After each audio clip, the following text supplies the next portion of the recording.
Behind the bag, it gets through Buckner. Here comes Knight, and the Mets win it. I consider myself the luckiest man on the face of the earth.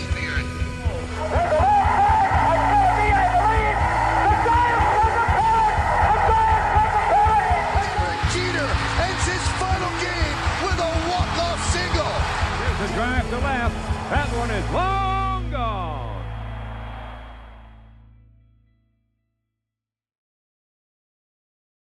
Welcome to the Long Gone Podcast. It's me, Michael, and with me as always, S-Man. What up? C-Bot! How's it going, man? What's up? Not a whole lot. Probably everyone's doing not as good as Thor right behind me. Look at him. He's having a good old time. Yeah, as you watch and listen to us, well, if you watch us, you can watch Thor licking himself. Yep. Check us out if you go on YouTube. Lucky Rebel and look, the odds he'll finish in 2 minutes. The odds God. is good. Will he hit his balls within the first 30? Well, it's going to be hard to do because he hasn't had his balls since he was about 4 months old. So. All right, his little penis. Poor guy. Anyway. Hey, you got to do what you got to do, man. Yeah. But, yep. Well, we talk baseball. You can enjoy Thor's bath time behind us. There we go. Yeah. But, yeah, here we are. You know, you had a good 4th of July? Yeah, I had a good 4th of July, man. Good. Let's see, just the quick summary of it. Camp, family, food. It's kind of, my brothers, they all have their families, so they had their thing going on. Yeah. This town that I live in right now, they finally brought back the fireworks, which were mixed reviews on the fireworks. I think out of Okay. 1 being the worst, 10 being the best, I think a 6, a solid 6. I mean, I've seen some really good shows in the past. Grand Rapids is really hard to beat. True. I've been other places that have had some really good fireworks, but St. Louis and that. But for a small town, not bad. What about you? Anything good? Yeah, pretty I saw you chill. grilling. You were sending me pictures of you grilling. I did do some grilling. Yep, I grilled on Saturday. There kept being a threat of rain, so we did our fireworks on Friday. But then it turned out not to rain Saturday night, so kind of gypped on that. So we did our fireworks on the 3rd instead of the 4th. But yeah, did some grilling, and pretty chill time. A lot of fun. Watched the tail end of the Tigers game on Sunday, so that was good. But yeah, just a really good time. I mean, all around good baseball. I mean, there were good games on. Yep. It's always fun seeing, this is America's 250, 250th birthday. Really cool, man. I mean, a lot of cool tribute shows. Like I said, whether you're a Trump fan or not, I thought they threw on a really good America 250. He was doing this thing with the history of the flag. And it's important that we know our history. And you and I, we're big baseball historians. I mean, we love baseball history. So, it's always good kind of just, people embracing the history of our country. And then when you watch the baseball, they kind of, talk about the history of our country that has to do with baseball, because baseball is a big part of it. So all in all, good, man. It was just a good 4th of July, good history. I threw on, I think to kick my day off, I started out watching, because I haven't finished the Revolutionary War doc by Ken Burns, the new one that he released this year. Yeah. So I'm just about done with it. But it was fun, dude. All in all, a really good time, for 4th of July this year. America 250, baby. Kick back some Budweisers that pick because they had the special America cans. Yeah. And had a few of those. I was rocking the American flag flip flops, the flag. Let's go. Yeah, the flag tank top, and then the Budweiser beer. Could I be any more redneck? Dude, I think that's the cool look, man. That's the way to fucking do it. You probably had, knowing you probably had tunes going somewhere, right? Yeah, I had the Beach Boys on. You had to go with perfect summer tunes. Yep, America's Band, and then America's Pastime in the background with some baseball while I was grilling. So yeah. That's classic. And then you shot your own fireworks, right? We did. Yep. What was the go-to?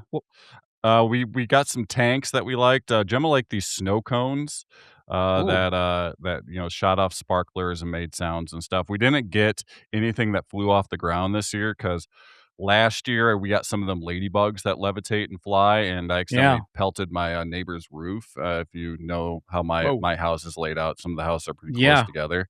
And so I decided to go against anything flying because we got the Army men last year as well, and that flew onto Yeah. the soccer field across the street. So Oh shit.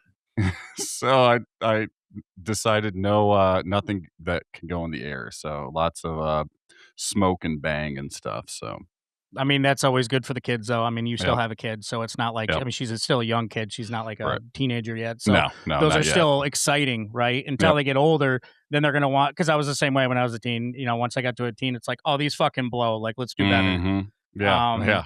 Let's put 3 bottle rockets together and tie the fuses and then see what happens with those. yeah, That's yeah. what we did as kids. That was great. Hell yeah. Yeah, luckily you don't have any boys because then it would be like, let's see what we can do with these homemade bombs, basically, as Yep. fireworks, you know? Yeah. Uh, My dad went all out because this is back when, fireworks, it was illegal to buy fireworks in Michigan. So he would always make the trip across the state line down to Indiana and purchase his fireworks down there and stock up. And Isn't it funny that generation, like, they all have, like, going to get fireworks stories? uh-huh. Because you're right, it was, like, illegal, right? Yeah. And you had to go across the border, like, when I was younger and it was illegal to get them in Michigan, it was like, oh, we had to go to Wisconsin to go get ours, but the older generation, they had cool stories, you know? They'd come Yeah. back with, like, cherry bombs and shit. We're like, Mhm. whoa! Yeah. From those side of the road stands that they had. It was great. Yeah, yeah. So much fun. Yeah, it was, man. And so I hope everybody had a fun and safe America 250, man. Yep. Good for it this year. Hot. You were just mentioning how Yeah. hot it, because it didn't rain. It was nice. We really lucked out up here too. Mhm. Really hot. And now it's always this time of year, Steve, that when we talk about the 4th, it's synonymous with MLB All-Stars. And it so happened over the weekend, our MLB All-Stars have gotten chosen. Yep, Obviously, yep. you and I will talk snubs. That is a big part of our show. We'll talk about those in a little bit, some second half sleepers. But right off the bat, I kind of want to get your overall take on how do you like the rosters and who do you think has the advantage of both leagues? I'd go with if I had to pick an advantage. Sorry, I gotta take a break from For me, if I'm gonna, for me, I think it's the American League right away. I think they got better All Stars. Just looking at the roster here on paper, I'm going to go with the American League as well. I mean, I'm looking at obviously Bobby Witt Jr. Junior Caminero is having a great year. Ernie Clement's having a good year. Nick Kurtz, who replaced Vlad Jr. We can talk about Vlad here in a little bit, who took himself out of the All-Star game. I like the roster more than the National League. I mean, the National League obviously has Ohtani, and Freddie Freeman, but just on paper, just looking at it, I think talent-wise, I like the American League better than the National League. I do too, and you look at American League, they have a lot of young stars, right? Your Nick Kurtz, your Ben Rice, your Travis Pizzana, your Kevin McGonigal, right? Junior Caminero. I mean, you're talking Riley about young Green. up and rising Riley Green, young up and rising stars, where National League does have some of those, but they have some of the old reliables. Your Juan Soto. It's funny, Juan Soto's not even an old man, dude's still in his 20s. He's still in his 20s. Shohei Ohtani, Freddie Freeman, some of those. You have some good new ones like Hunter Goodman and William Contreras and some of them. And so you have a good mix of young and old, but I really love where the American League's at right now because I look at an overall point. Like, I think pitching wise, I think the National League has the American League pitching wise. I think their pitchers are a little bit better. But I think overall, I think the American League has the better roster for sure. Now, I don't know on Lucky Rebel what the odds because if they already have those odds for what the I was taking a look. Yeah, I haven't seen anything definitive yet, but my guess is on Lucky Rebel it'd probably be the American League. I'm guessing would have the slight advantage unless they're just Ohtani happy, and then we'll just go with the National League because once again you're looking at the Dodgers are the clear favorites for the World Series odds right now. So maybe they'll lean heavily on the Dodgers for the All-Star game since there's a lot of Dodger heaviness in the on the roster there. So which is no surprise, right? I mean, there's no surprise when one of the best teams in the league are always going to be heavily represented. Right. You always see that with the Yankees in the past. You've seen it with the Tigers a few years back when they were doing really good. And you've seen I forgot they had I think 5 or 6 All-Stars. And I mean, they had 6 All-Stars last year. Hard to believe, right? Right. Another one too. I mean, God, McKinstry made it, which is insane. Javi Baez starting center. Insane, bro. Insane. But, I mean, obviously the Dodgers are going to be heavily represented. I mean, Freddie Freeman's a starter. Max Muncy, third baseman star. a starter. Andy Pages. Andy Pages is doing really good, and I mean, one of the better players in the National League right now. He's going to be starting. Guys we don't have in there. We missed our Kershaw, right? We don't have Blake Snell or Glasgow, but or Glasnow, but I mean, the Dodgers are very well represented, and obviously from here until that time, there's probably going to be injuries. There's probably going to be people standing out. And there's going to be people because we're going to be talking about snubs in a bit, and you can guarantee some of those snubs are going to be the first call when a starter goes down, right? I mean, it happens every single year, but it does. You mentioned real quick Vlad Guerrero Jr., so yeah, he's stepping down, right? I mean, he says back issues, but I don't think he deserved to really make the All-Star game, especially as a starter. No, and I think he saw that too.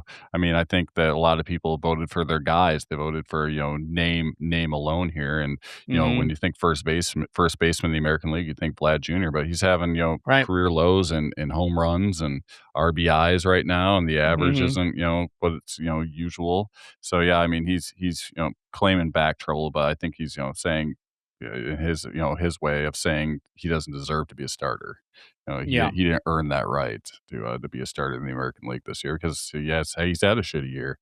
I mean, you're looking at I'm looking at the outfield here. Mike Trout, he's regressed, but yet he's Mike Trout, so he gets a starting nod. Aaron Judge, he hasn't played in over a month, but he's Aaron Judge. Got to vote him in. I can't believe Byron Buxton got to start. Didn't he get injured again? He got injured again, but here's the thing: like you just mentioned Aaron Judge, like they had to make sure he's going to be because it's all about the votes, right? So the top vote. That's where I don't love the fans voting.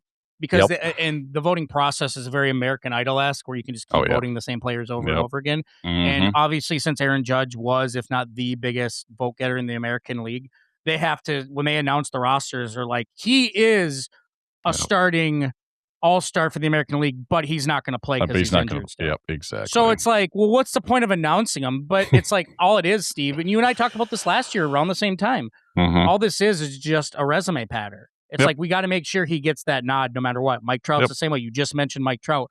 Mike Trout is having a better year in past, but does he deserve to be a starter? No, but it's a resume pattern, right? So that's what they're going to do, which is kind of bullshit. I don't love it. Yeah, no, it should be your most talented people should be on the field, not just your big names. Obviously, if you're a big name and you're having a good year, yeah, you earned it, but you shouldn't be able to get it just by what you've done in the past and that you're a star. You should be able to have to earn your way to be an all-star. I totally agree, Steve. I totally agree. And kind of going back to Vlad real quick, I think this, I think let's talk about it. I really do think that he needs a Batman or a Robin to his Batman. Now, Ernie Clement, who I'm looking right now, was the leading AL vote getter, which is pretty miraculous. How the hell did that happen? I don't know how the fuck that happened. He is having a killer fucking year, a very Alex Bregman, like on steroids type of year. But I don't consider him the Robin to Vlad's Batman. I mean, it was always Bo Bichette, and the fact that Bo Bichette's gone and more pressure comes on Vlad with that big contract he signed last year to be the Batman, to carry the team, he's not been doing it. Not even close. It kind of reminds, who, and I hate to say this because I think he is better than Prince Fielder ever was, but it does very much remind me of Prince Fielder. When Prince Fielder didn't have that Batman, Prince wasn't the guy anymore.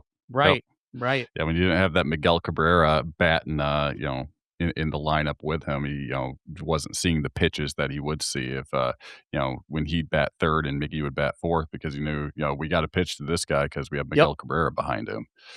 So it's I totally agree that basically you look at the Blue Jays lineup, they're like, all right, we're not going to let Vlad beat us, so we're just going to see if someone else can. We're just going to not give Vlad really anything good to hit because we are, he's basically by himself in that lineup. Outside of like you said, Ernie Clement's having a good year, but he's definitely not a Robin to Batman there. So kind of going back to Prince Fielder, I remember him in Milwaukee with Ryan Braun. I mean, if he didn't have Ryan Braun, he kind of fell apart too. So Vlad's very reminiscent. I still think Vlad's a better player than Prince was, but when you're getting paid, what is he getting paid, like $500 million? It's like something like that. Yeah. Like, come on, like be better. Yeah. Do better, bro. All right. Do better. That'd be great. That'd be great. Thanks. That'd be great. Thanks. That'd be great. Thanks. I like seeing McGonagall in it. I'm sure you do too. Well Love deserving. To see Dylan Dingler. Dylan Dingler should have been a starter, but I digress, Yeah, I know. It was down to Alejandro Kirk. And did Toronto just have like an influx of people voting? Because Ernie Clement's the highest vote getter. Alejandro Kirk and his $1.80 average or whatever made the finals for voting. I mean, Toronto just like have nothing else better to do because the Maple Leafs blow. But then so the Raptors, that they're just like, all right, let's put our thoughts into baseball here. Great. Well, think about it. Toronto's riding on a high right now. They had the first pick in the draft and picked a great player in Gavin McKenna, who's going to be another like Connor Bedard, maybe another Connor McDavid. I mean, right? So they're riding on the high of the NHL. All of a sudden, Kawhi's coming back to play for him from the Raptor, coming back to the Raptors. So, and then they went to the World Series of Toronto last year. I mean, these guys are riding on a high. So right now they're probably like, we're buying all stock in Toronto, fans. Vote. So they're Let's throwing streak. People. They're just running out. I'm surprised we're not seeing Dalton Varsho and Shane Bieber on here and shit. You know what I mean? Dylan Cease makes the All-Star team. Yeah, Dylan Cease. Yeah, it's coming, dude. I feel like we're going to see them as reserves, replacements. Oh, Jesus. Let's hope not. I totally agree with you, though. Dylan Dingler should have been a starter. I think him and Shea Langeliers have been very good in the AL. I love how they squeezed Adley Rushman in there. Like, we got to put him in there. We got to get him in. Got to get him in. Okay, we need a Baltimore guy. Adley, fuck it. Yeah, let's do it. I'm in. All right. You know what? You son of a bitch. I'm in. All right. The Yankees aren't great. I mean, they're okay represented, right? But there's not like, I thought for as good as they've been this year. I mean, you got Cody Bellinger, Aaron Judge, who isn't going to play. Ben Rice was very much deserving. And I think Cam Shit-Littler. Yeah, they got the shitter is on the team. Shit-Littler. Which the Tigers lit up for a bunch. Yeah, it was nice to see the Tigers do that the other day. The old shitter right there. The old shitter got lit up.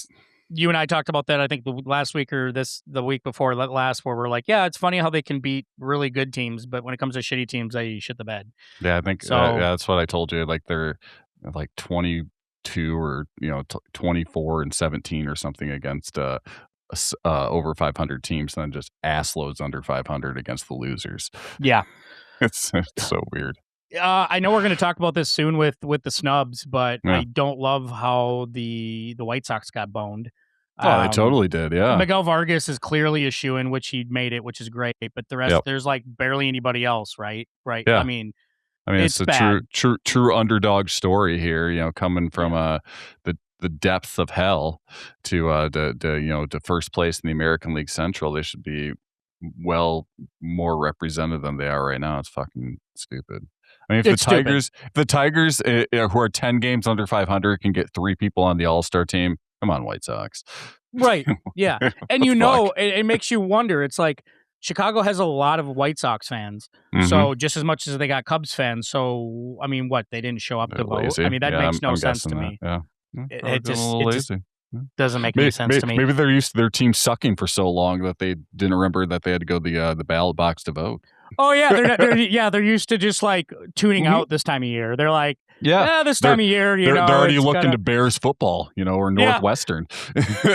Yeah, Bears football, which is in Indiana, which we're eventually going to be in Indiana, which is hilarious. So that's the All-Star selections. You and I will talk more All-Stars in a minute. I kind of want to touch base with the rookies. One thing that you and I talked about just now, and that I'm really loving to see, is how the rookies are making an impact every year. Yeah.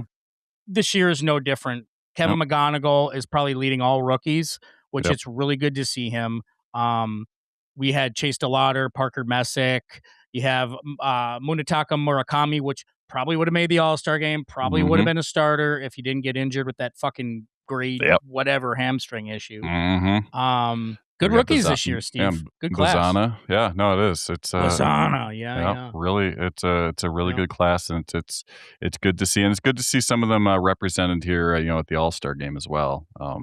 I agree. Yeah, I'm very, very pleased with this year's rookie class, and like you said, the Southside Samurai definitely would have made the All-Star team if he didn't get fucking injured there recently. So yeah, and it's a bummer, right? I mean, and you couldn't have voted. I mean, him to get in would show that everything's rigged. It'd be like, he was injured for like a quarter of the season, but and it makes you wonder what the Southside Samurai's flow is going to be like when he comes back, because he is close to returning.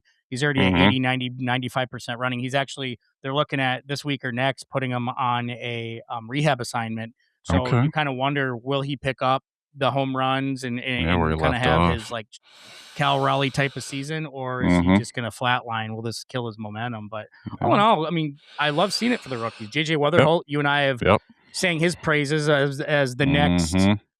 He's the next generation of Cardinals, right, to push forward with that team. Sam Basallo with the Orioles. Sal Stewart, who makes an All-Star appearance.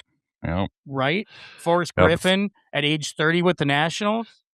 And it's good to see Jordan Walker finally getting his due after so many years of good young player. Is he finally going to break out? And this year he finally did it and got rewarded with an All-Star appearance. Well deserved for him. Yeah, it's really cool to see these rookies, man. Peyton Toll for the Red Sox. I mean, you have really good ones, and we mentioned the leader of them all, really. Well, I mean, young guys, we talked about, Nick Kurtz last year. We talked about Jack Caglione and in some of them, but then, this year it's kind of like the McGonagall-led stuff. And then you're going to start seeing those second half young players come up. The top prospects. Like last year, remember Roman Anthony came up. Oh, yeah, some of those true. guys. So is it going to be like a Max Clark? Is it going to be, a somebody that they were like really good to start the year and you can't deny them in the second half of baseball? It's going to be interesting to see what the next iteration of rookies, because baseball has 2 seasons, the first half and the second half. So what are we going to get for the second half, Well, I'm excited to see, excited to see what the trade deadline brings. I'm excited to see, too, more players coming up and see how everything unfolds here. So really, really looking forward to it. Me too, buddy. And with that, what do you say we hear a word from one of our sponsors? Let's do it. Whether you're a casual collector or a seasoned card enthusiast, the Penny Sleever is your one-stop shop for all your card protection needs. They carry everything from classic regular sleeves and versatile top loaders in multiple thicknesses, 35-point, 55-point, 75-point, 100-point, and beyond, to premium magnetic card holders and specially graded card sleeves perfect for PSA and SGC slabs. Need resealable bags, team bags, vintage sleeves, or colored top loaders? They have over 71 products in stock, all priced to help you build and protect your collection without breaking the bank. And now they're offering an exclusive promotion just for you. First-time buyers can get 10% off their entire order with promo code LONGGONE. Just visit thepennysleever.com and use that code at checkout. Don't let your valuable cards go unprotected. Shop the Penny Sleever today and see why collectors trust them with their most prized possessions. The Penny Sleever. Premium protection, penny pinching prices. You see that? Oh, there they are. There are the bumpers. There are the holders. Yep. There's the mug. All right. Yep. There's the gotta mug. Gotta love the folks at Penny Sleever. Good people, good product. You definitely need it for your for your collecting purposes here. Protect that investment that you have there. And what better way to protect it with affordable shipping? Anything between $0 and $59, that $7 flat rate. Anything more, we're gonna go $0 free shipping. Can't go better than that. So check them out. Go for it, man. Go for it. Yeah, me and Steve, we don't lead you astray. I mean, this is the condom for your collection. It totally is. That has kind of hit the market, I think, hard in a good way. The last 5-6 years since COVID has been magnetic card holders. I know it was something that wasn't heavily purchased by me 5, 6, 7 years ago. But then as you look, it's so much easier. And with the magnetic card holders, one thing that's cool about them is you're less likely to bend your card, right? Yep. When you get one of those plastic holders that also I got from the Penny Sleever. These are great, right? But at the same time, you can bend your card or your edges, right? If you don't open them a certain way and then stuff them down. So these magnetic card holders are just pop, click to close. I mean, it's that simple, and you get them at Penny Sleever. Yeah, yep. Use promo code LONGGONE for 10% off your first order there. Use the link that we always have in our description. Check them out. They're good people. Treat you right. Solid company there. So be sure to check out Penny Sleever. We love them. Check them out. All right, Steve. So everybody's been waiting for it. Long gone snubs. All It's right. the snub time. We got some snub time. We list the top 5 snubs. We do it every single year. If you go on most baseball related, either podcasts or shows, definitely ESPN, those kind of shows, Baseball Tonight or MLB Network, those kind of things, they're going to tell you they're snubs. Yep.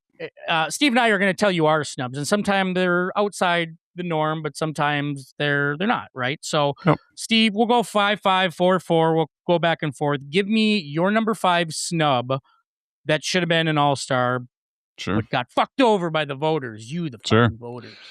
I'm going to go right off the bat here. The guy with the true underdog story coming back from a blood clot. I'm going to go Zach Wheeler for the Phillies. I mean, the guys come back. Like it. Yep. 8-1, 2.36 ERA. Granted, he did start midway through the first half there. He's only started 13 games, but in those 13 games, he's twirled together a whip under 1, a whip of .93, 84 strikeouts. He's just been doing a great job from coming back from that, that blood clot there to end last year. So, yeah, he's number 5 on my list, Zach Wheeler. Zach Wheeler. Yeah, Zach Wheeler. Zach has always been a really notable All-Star in All-Star game past. The fact that he's not on it and actually having a decent year is kind of surprising. I think it's ageism. No. No. Totally. It's totally ageism. It's totally ageism. Yep. So right away for mine, I'm going to go with a little home cooking here. I'm going to go with a guy that was an All-Star last year. Probably should have been an All-Star this year. I don't understand why he's not. I think because he got injured last. Twice. But definitely a snub twice. And that's Casey Mize. I think Casey Mize, everybody's talking, hey, sign Skubal. I think that ship has sailed. I think you got to sign Mize, right? But the problem is, what kind of contract do you give Mize? Because Mize is 29 years old, which fucking is shocker, right? He's 29 years old. Going to look for his first big contract aside from when he got drafted. And I think you got to sign him, and you should have signed him in the offseason instead of giving him, what do you call it? The arbitration. Arbitration. Yeah. I think they should have probably signed him, but I understand why they hesitated to sign him because you don't know what you're going to get, but he was coming off an All-Star season. Anyways, this season, 2.64 ERA. He's been one of the highlight pitchers for the Detroit Tigers. The problem with Mize is he gets fucking injured too much. That's his biggest fucking problem. Way too much, man. But he has plus stuff. I think it needs to be studied with pitching coaches how you develop a fourth and a fifth pitch. Because when Mize came in the league, he had 4 solid pitches, but mostly 3 solid pitches. He had to develop 2 pitches. And they became some of his stronger pitches. So Mize having a good year this year, got fucking snubbed, should be in the All-Star game. He is my number 5. Steve, who do you got for 4? 4 for me, his brother made the All-Star team in Milwaukee, William Contreras. So I'm going to go with Wilson Contreras for Boston.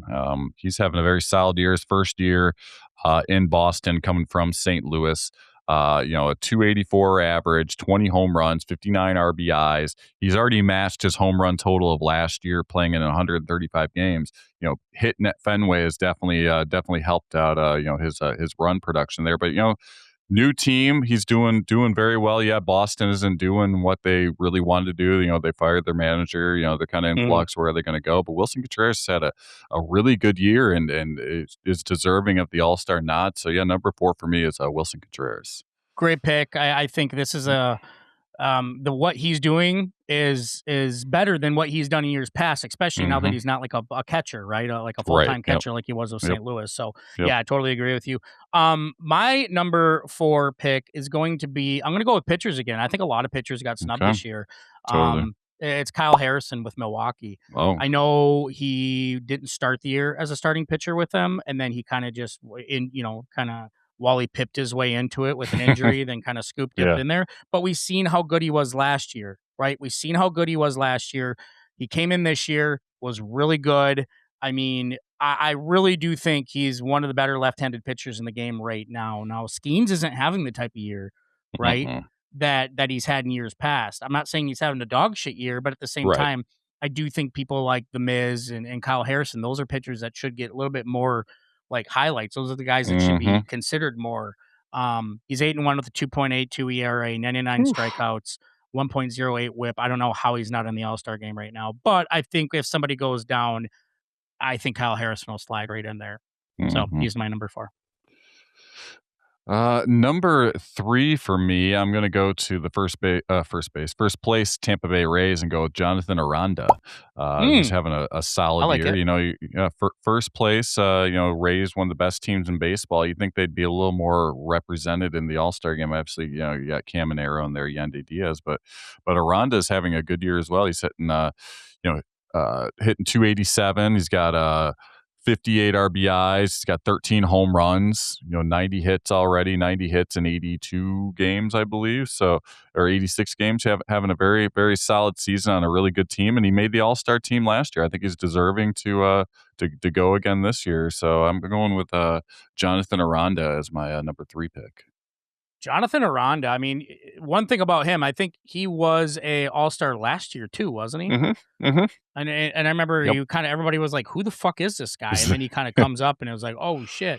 So yeah, I totally agree with you on that. Another one ageism, for me, totally. Ageism again. Yep. 28. Get your lawyers. Yep. I'm going to go with somebody Steve and I kind of bag on because we kind of bagged on last week for kind of a slacking number 1 picks over the years. The only reason this guy didn't make the All-Star game is because he's only played in 56 games. Another guy that gets injured too much is Mickey Moniak, but I think he's one of the bright spots in Colorado's lineup, and I think he finally found a home, right? I mean, he's kind of been around a little bit. The Phillies, the Angels. Finally, I think he found a home with the Colorado Rockies. Now, in the 56 game he's played, he's hit 277 with 15 home runs, 11 doubles, three triples. Not bad. I mean, his slugging of 602 isn't bad for the 56 games he's played, and then OPS of 931. Hello. I mean, I really think he could be in the All-Star game, but what's holding him back is the amount of games he's played, because most guys are, within that 80, 90 kind of games played, and he hasn't played in as many of them. But I do think Mickey Moniak deserves some love here. And I mean, I still don't feel bad about saying like, wow, what a failed first pick was for the 2016 draft. But we noticed he still is hanging around, right? I mean, he has more longevity than former number 1 picks, right? So, and a lot of number 1 picks. So, Mickey Moniak. That's my snub. Solid pick. I like it. Number 2 for me, I went with a guy who I picked him not just because he's on my fantasy team, but just because he's having a good season, and that's Justin Robleski for the Dodgers. You think that the Dodgers are well represented anyway? This guy definitely got the snub. I mean, 10-2 record, a 2.80 ERA. They obviously the Dodgers, lost some pitching with Kershaw retiring. Their pitching's been kind of in flux, lots of changes. And this guy, once again, came up through the Dodger system. We talk about how the Dodgers can buy players, but this is another one that came up through their system and is flourishing and just doing a really good job. He's got 93 innings pitched, 64 strikeouts. Not going to wow you with all of his strikeouts, but he'll put in the solid outings. 15 games he's played, 14 of them starting. Was kind of a pen guy before, and transitioning more into a starting pitcher, and has definitely flourished in that. So I think he definitely, Mike talked about pitchers before who have kind of gotten the snub, and I think this is a big one who might get the call if there's an injury or something. So I'm going to go with Justin Robleski as my number 2 snub. That's great. Yeah, he's definitely a snub. Definitely could be even a sleeper too. We're going to talk about it a little bit. That's true. My snub here for my number 2 is a guy that I can understand why he got snubbed, or I can understand why they overlooked him. The average is abysmal. A 224 average. I fucking hate it. I don't believe you need to be in the All-Star game if you have an under 300 average. And that's kind of been a big talk. And I think that's something we'll talk about in future shows is, is the 300 hitter dead? And I think a lot of people are starting to come to reality and say, maybe analytics isn't what it used to be. Because I mean, now you got players swinging for the fences, and this guy, Colson Montgomery, is one of them. Do I think he belongs in the All-Star game? I don't know. I'm kind of torn on it, but I think the other numbers are there, right? The other numbers are there of why he should be in. He has 23 home runs, 53 RBIs. He's on pace to hit over 100 RBIs and on pace to hit over 40 home runs. the 112 strikeouts is brutal, absolutely fucking brutal. Yeah. At this point in the year, and I think that's a big one. 16 doubles, and I love his 801 OPS, and but a 224 batting average. Yeah, I mean that's like Bucky Dent when he made the early 80s. All-Star games. It was like, dude, what the fuck? You're hitting like a whopping 160 something. There's no way you should be in the All-Star game. But it's, I can understand why he didn't make the All-Star game, but because of that average, but it's the numbers should get some love a little bit. So Colson Montgomery is my number 2. My number 1 is I'm going with Bryce Terang of the Milwaukee Brewers. I'm very Again, one of the surprised best team. Yeah, one of the best teams in baseball. Again, you should be, getting the representation. Good teams should, with good players, should get represented. His average, I'd like to see a little higher. He's hitting 268, not quite a Colson Montgomery bad, but still. Strikeouts could definitely go down too. He's at 98, but he's got the power. He hit 18 home runs last season. He's already up to 12 halfway through this season. 51 RBIs. He can steal you bases. 13 stolen bases on the season. An OPS of 820. So he's getting on base. Getting those walks, and just a very, very solid player. Do I think he should be there? Yeah, it's borderline, but I'm looking at some of the turds that did make the team, and I think he should make it over some of the other players that made the team. I agree. And represent Milwaukee. So Bryce Terang, he comes in for me as my number 1 snub. Yeah, is he as good as he was last year? No, maybe the stats at this time of year aren't as good, but Bryce Terang has solidified himself as an all-star. And yeah, I mean, he deserves to be the number one snub on somebody's list. And I totally agree with that, especially when you're one of the best teams in baseball. Here's another case of ageism too, and I'm going to go with my number 1, Sonny Gray. Sonny, dude, yeah. Yep. 36 years old, going to be 37 pretty soon. Doesn't make the All-Star game, which boggles my mind. He's 10-1 this year, but baseball doesn't value wins anymore as a pitcher, which is crazy because of stupid analytics. But 10-1 with a 2.61 ERA, I don't get it. I don't see how a guy like this, I could see if he was like over 4, right? Yeah. But his win-loss percentage is tops in baseball right now, right? He has 89 innings pitched, and he's given up some of the least walks in baseball. I just don't understand how a guy like this isn't in the game, in there. I think it's because he's older, and I think that they want to highlight some guys either that haven't made the All-Star game before, because Sonny Gray has, and and maybe some younger stars. But I do think Sonny Gray is a guy that should be in there. And Boston, again, just not being well represented. So Sonny Gray is my number 1 snub. Love it. From the snubs to the sleeps, let's move on over to our top 5 sleepers that we have here for the second half. I'll kick things off myself. I went with a guy who, when he got signed by Toronto, this past offseason, had a lot of hype going with him. And for the first couple months of the season, didn't quite live up to it. But now that June, he started to turn it up, and I think he'll continue to turn it up here in the second half. And that's Kazuma Okamoto for Toronto. Average sucks. All right. Let's call spade a spade here. 235 average. Strikeouts. In 87 games, he has 112 strikeouts. Definitely needs to cut back on that, but the power is coming now. He's got 19 home runs, got 54 RBIs. Like I said, in June alone, the average has come up after a really slow start. I think he's hitting like in the 280s in June. So he has been turning it around, and I think he'll continue to do that as we get into the warmer months here. So Kazuma Okamoto comes in for me at number 5. Yeah, great pick. Number 5 for me, I'm going to go way outside the box on this. I'm going to go with a guy that took a bit to get to the majors, was kind of a viral sensation, kind of like a Bryce Harper, like next generation Bryce Harper kind of coming up, is Blaze Jordan. Blaze Jordan didn't cut it. Boston ended up trading him away. And he came up through St. Louis's system. And I think he actually could have a bright future. He can play first and third base. I think he's a better first baseman, but he can play third, and his glove isn't bad. But his bat is the reason why he's up. And Blaze Jordan has a lot of power, a kid that, I think is going to get better with time, a good clubhouse guy. And I think, this is a guy that they keep putting him in the lineup. Mostly because there's injuries and there's a couple log jams elsewhere. But I think this is a guy that if he's not going to be the starter, long-term starter, he can definitely be a good guy off the bench. But maybe he might develop into a Ben Rice by next year. So Hmm. I'm gonna take a waiver here and say Blaze Jordan is a second half sleeper that we should be looking out for. Love it.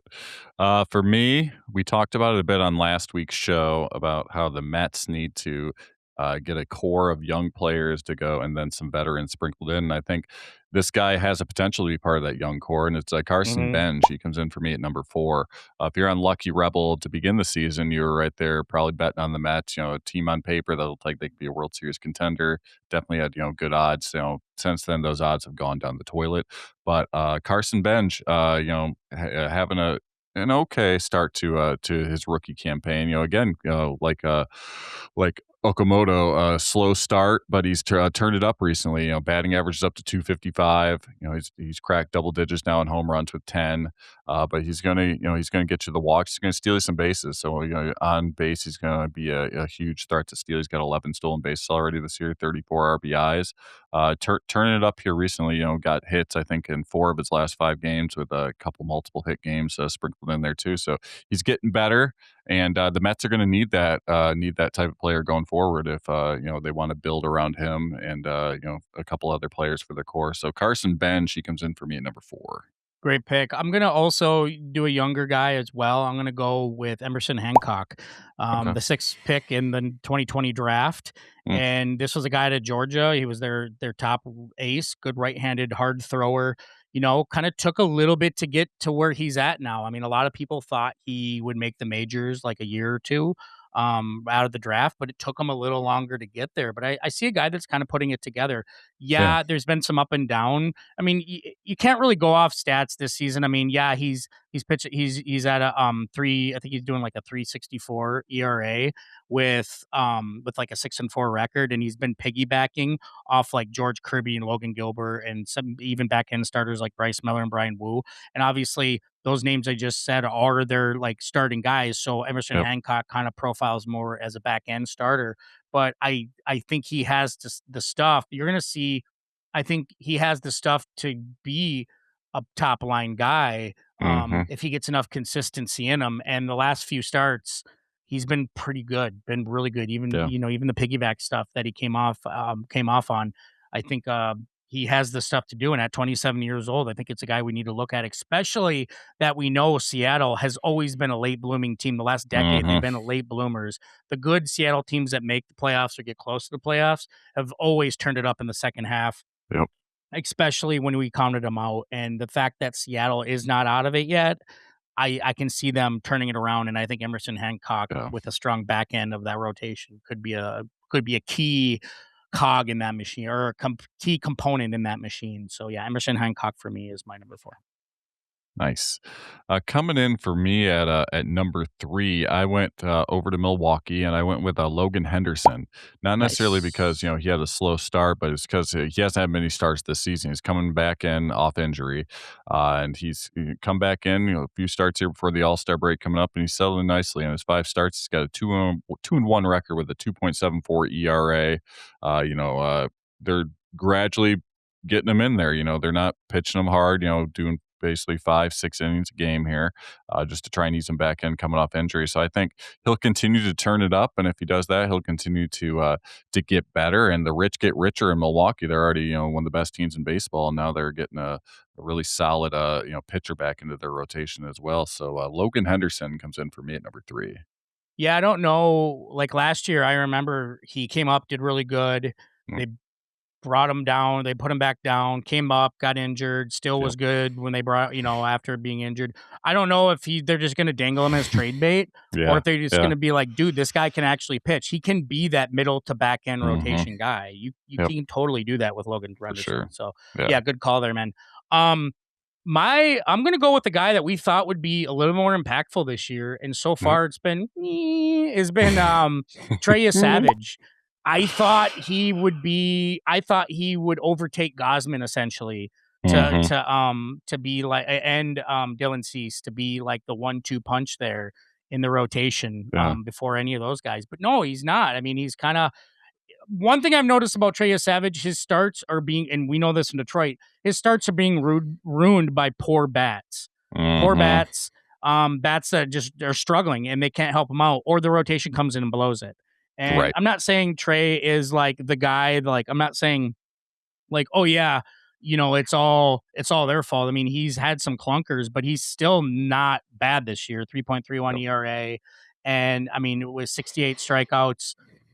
I think the reason why I have him on my list, I know, is because last year we didn't even know who he was this time of year, and Yeah, then that's suddenly true. second half Trey comes up, and Yep. it's like, dude, let's go into the postseason here, and he was doing really good for Toronto. So Mhm. I think maybe he's a late season guy. Maybe he's just a guy that takes a little bit to get going. He's only 22, 23 years old, so I'm going to give him some slack, and I think if Toronto has if they can make it in the second half, it's going to have to be behind strong pitching if their bats Yep. fail. So I'll give Trey Savage the juice here. So Trey Savage.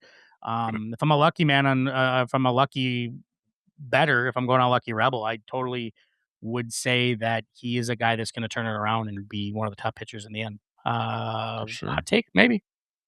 Oh, I like it. I like it. You heard it here first. Yeah. Guy I'm going with at number 2 is Jesus Luzardo for the Phillies. This guy's been kind of a roller coaster year.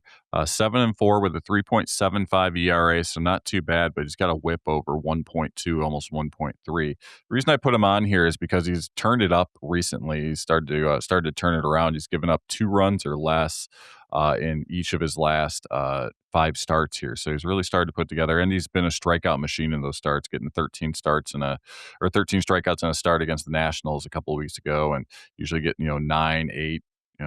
Right up there, close to double digits a lot. So he's really turned it up recently after kind of a slower start to the season. So curious to see what he does here in the second half. He continued to turn it up. So Jesus Luzardo comes in for me as my number 2 sleeper. My last sleepers can be All-Star snubs too. Mhm. I went with Casey Schmidt here. The guy, to me, is a very good third baseman. I think this is one of the pillars that Buster Posey can build his team off Mm. of. When he got drafted, nobody thought, in the second round when he got drafted back in 2020, another 2020 draft pick, it wasn't like this guy's going to be a team leader. Nobody thought that, but I think it took him a little bit to develop, but he kind of was a Mhm. late bloomer. Started last year, you saw a little bit like, okay, he has some like a good, like kind of like he's a smaller guy, right? He's only like Yeah. 6 foot. So it's not like he's this like towering third baseman, but he starts to like do things that give him big game potential, right? I mean, Mhm. so far in 81 appearances, he has 91 hits on the season, 17 home runs and 45 ribs. I don't know. And Oh. he's hitting 283 with an 806 OPS. I don't understand why he's not in the All-Star game, a 3090 Yeah. OBP. I don't know why he's not in Mhm. the All-Star game, or at least as a reserve. I can see him being a reserve if somebody taps out or goes out. So, Casey Schmidt, though, I look second half. I don't think the Giants are going to make a big push or a big run at it, but I do think Mhm. this is a guy you need to look for in the second half. And for you fantasy guys, if you don't have Casey on your team, get him on there because Yeah. he's hot, man. He's hot. Yep. Yep. Yeah, definitely a good pick there. Number 1 for me, I went with over to Minnesota, and I went with Luke Keeschel, a Whoa. guy who finished top 10 in Rookie of the Year voting last year. Average is kind of taking a step back, it's down to 252, but has been turning it up here recently.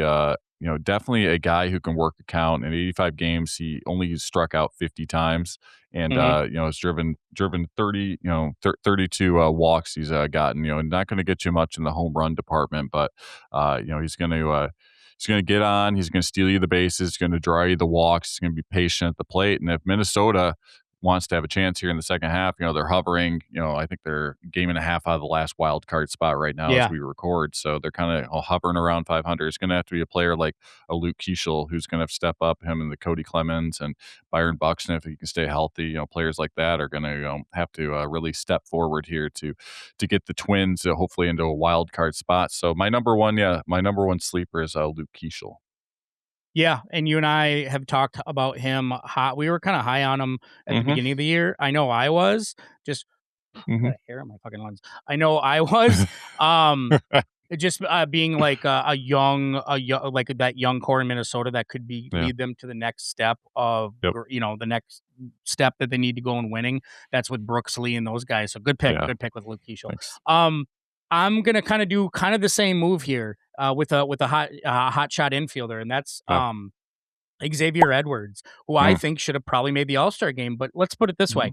He's 5'9", so right away he's the little engine that could guy, and a lot of All-Stars don't want to see that. They want to see the home runs. They want to see the stars. They want to see that. So right now he's behind the 8 ball. His teammate Otto Lopez made the All-Star game, who's having a hell of a year. But Xavier Edwards has been kind of like a Luis Ariz kind of player. He just gets on base all the time. And so it's kind of weird they didn't make the All-Star game. I mean, in 91 games this year, he's hit 99 hits, so he's on pace to get probably over 200 hits. Yeah. He's not a home run guy, right? 35 ribs. He's not going to get you, like, he's not a guy that can constantly bring in. I mean, by the year's end, maybe, 60 some RBIs. He's not going to get you tons of RBIs, but he can get on base, and he's hit 302 average, a 427 slugging, which isn't, not great. So, I mean, I understand why he's not in the All-Star game, but at 814 OPS and a 387 OBS or OBP. I mean, I think that Xavier Edwards and Otto Lopez together should have been in the All-Star game, but I understand it's Miami. It's the Miami Marlins. It's uncool to get more than like one or two guys on the All-Star squad. It's frowned upon. It's frowned upon in baseball. They already got Max Meyer and Otto Lopez. There's no more room for anybody else. Nope. So I don't even know if he'll end up being a reserve, like when somebody taps out, but I really do think Xavier Edwards should get some love, and he is going to keep trucking in the second half. So definitely look at him to be a top sleeper coming in to the second half. Solid picks on both sides, so we shall see. Exactly. Yeah. Round of applause. Yeah. But with that, shall we head on over to the Fantasy Factory? Yeah, we do, Steve. What's there's a new leader in town in our league. Yeah, by percentage points. All right. It's you. I was looking at wins. I think I got more wins. Yeah, well, technically it says I looked at how many games I'm behind you and it says none. So listen, I think let me have this small little limelight. No, You've been fucking boot stomping people all season, me included. Let me have this little bit of limelight before you fucking get snuffed out. Yeah, you know what? You boot stomped Mark last week, so that was pretty good. And I got the monkey off my back and beat Joe, who is a guy who always gives me trouble. I didn't just beat him. I think I beat him like 9-3. So you spanked his ass and you beat him in the exactly. So no, you with an 11-1 win. I think you were like 3 games behind or something. You took that and propelled yourself right into first place. So congrats on that. It's good. I think the key in the second half, I think for me and you, just by looking at our squads, we gotta have good pitching in order to care, because it is. I mean, because the hitting's there. I think we both have good, decent, pretty hitting lineups. But I think in the end of it, I think good pitching is kind of where it's gonna like either get us beyond the first round of the playoffs, or it's gonna like trounce us, and that's why trounce us and get upset. That's why we gotta hope that we get the top 2 spots. We can get that bye, and because usually if I have a bye, I can usually try and coast that to the championship round. But if I don't get the bye, chances are I usually lose in the first round when something happens. And if the pitching's not there, good luck. I've had teams where it's like, okay, you'll get in the playoffs on your hitting. But you won't go anywhere just because your pitching is just dog shit. So, and I was looking at, I saw you last night. I was like, oh, you're spanking the shit out of Joe. Because Joe is like kind of like your rival, where you guys have always, I mean, you guys are always battling, and you guys have met each other in the playoffs and the championship games in the past. And you guys have lost to him on a technicality for the championship one time. Right. It's terrible. Which is fucking wild. Yeah, we tied in the championship, but the tiebreaker gave it to him or something. I think it was like it was like head to head, or it wasn't. It was no, it wasn't overall record. Yeah, it was overall or something. It was overall, even though I had beat him head to head a lot. Yeah, but so then he got the tiebreaker because of it was a stupid technicality tiebreaker. So. Well, for our fantasy guys, I mean, this is the time of year where you should be solidifying your lineups. You should know every week who's the starters, because by then, you're tinkering with your roster for a couple months. But by now, teams are like, okay, these are the guys that are going to push me through. These are the guys that I can maybe trade away or drop when it's all said and done. You're going to have guys coming off the IL. I have the Southside Samurai coming off the IL. Yep. I know Ronald Acuna, Mr. Injured. He's going to come off sooner or later, and you got to figure out, like, okay, here's my droppable guys. Here's not my droppable.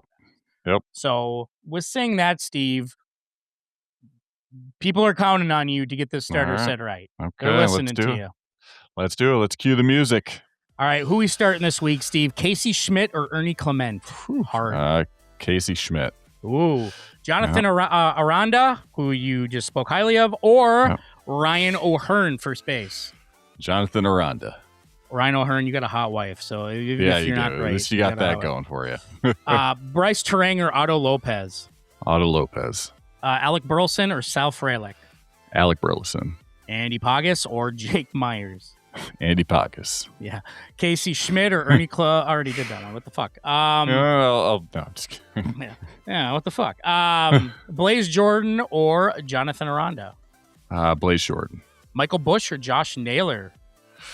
Michael Busch. You see that fight with Josh Naylor and his former teammate? And he was just like, nobody fucking likes you. Oh, did he really? Dude. Yeah, Austin Hedges, because I guess Josh Naylor is like a dirty player, and it came out that he's a dirty player. And well, yeah, like, remember in the Tiger series, like he went after a slide into someone, or like Torres, or it was something McGonigal or something, like he did a shitty slide or something.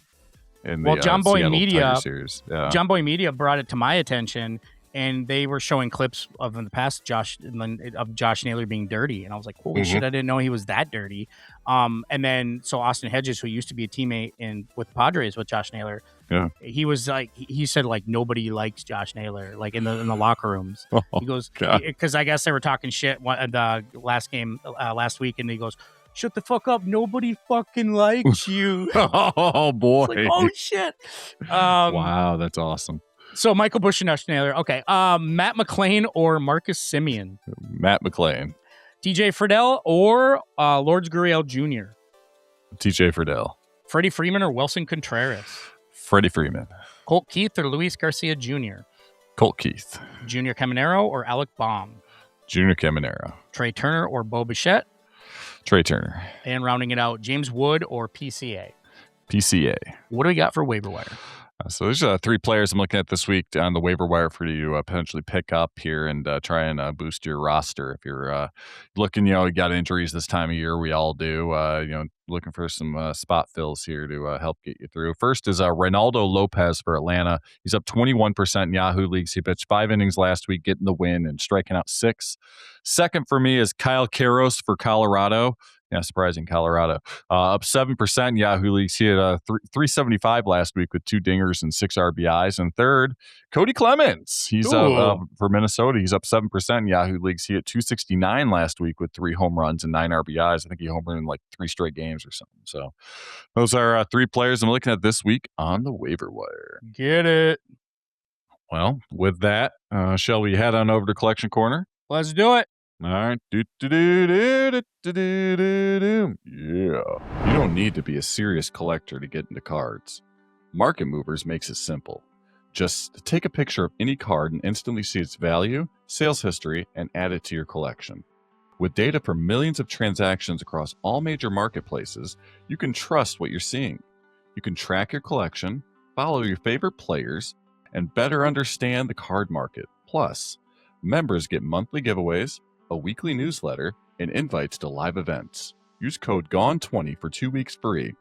Then 20% off for life at marketmoversapp.com. All right, so this week, I got a player that you should pretty well get, but it's a guy we haven't talked about in a long time, a guy we tried getting on the show, still trying, but it's been hard. So that's a clue right there. Yeah.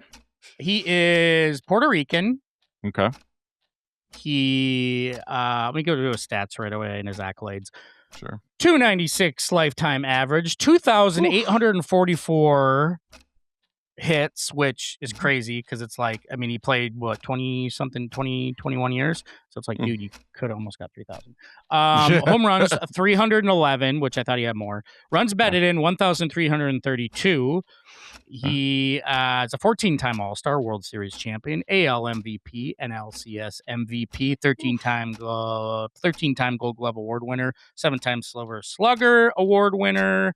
He his favorite player growing up was Johnny Bench. And this was before, and because coming up, he wasn't. This guy's a catcher, the guy I'm talking about, and he picked Johnny Bench even before he became a catcher. So, he is in the Baseball Hall of Fame. Made it on the first ballot with 76% of the vote, which is weird. Well, not totally weird because you look at his statistics, you're like, well, you got good statistics, maybe not some of the benchmarks that we would see.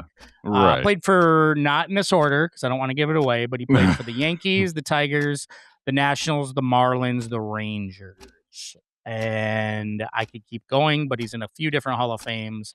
And now he's in the House of Representatives, or he was in the House of Representatives for the Puerto Rico. He did some political movements. Good for him. Yeah, I think you're talking about Pudge, Ivan Rodriguez. Yes, one of the guys to kickstart the Tigers' success. I think he saved the Tigers. I said that numerous times where he took a chance on Detroit and when no one else would, and kind of steered everyone else to try too. So I think he definitely helped save that franchise and kickstart it again. So yeah, he absolutely did. Love Pudge. Yeah.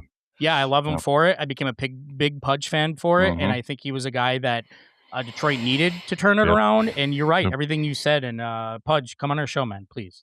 Please. We want to bow down to you. I picked his 1991 Bowman number 152. Well, it's recognized as his true rookie card. Doesn't go for tons of money. I mean, it could go, and I mean, from mint, you could look at maybe $60, but now, I mean, just the average ungraded card, it's under $10, but it's a good card for sure. My market movers pick.